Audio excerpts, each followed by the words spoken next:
So I've been involved in the laser and device business for quite some time. And in 2016, I really believe that the INFINI device provides the most tightening and skin rejuvenation of anything that I've seen in this class. So I evaluated many devices, and when I really came down to the science, I believe the INFINI provides the most tightening for the effort and the least amount of downtime. So I want to discuss insulated versus non-insulated needles. So the INFINI device has insulated needles, meaning that the device needle goes into the skin and the energy is at the tip of the needle, as opposed to a non-insulated needle, in which case energy is throughout the whole needle. So there's probably a role for both of these types of devices out there. However, I really like using the INFINI device because I know where the energy is being delivered. There's less epidermal injury, and I know I can combine this with other technologies when I want to include epidermal injury. Also, those needles are placed in different levels, so I have complete control over the depth of placement of the needle and the size of the injury I create with this energy. So initially, when I first started using the INFINI device, we marketed this and used it on existing patients.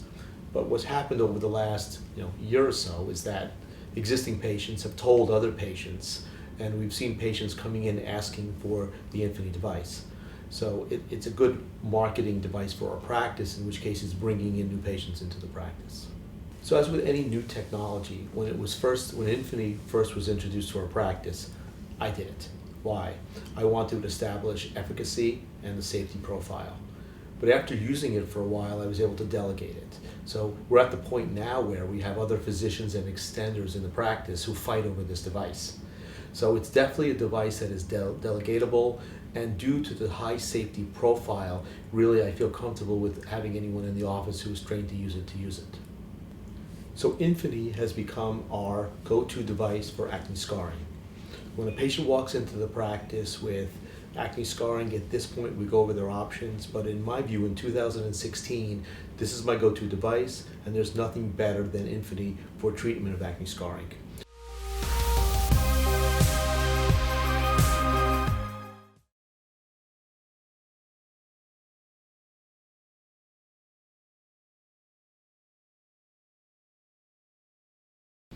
The issue is, though, that the patients are going to need more treatments than the typical 3 treatments for skin tightening. So I tell the patient, you're going to continue to see improvement, but you might need some additional treatment.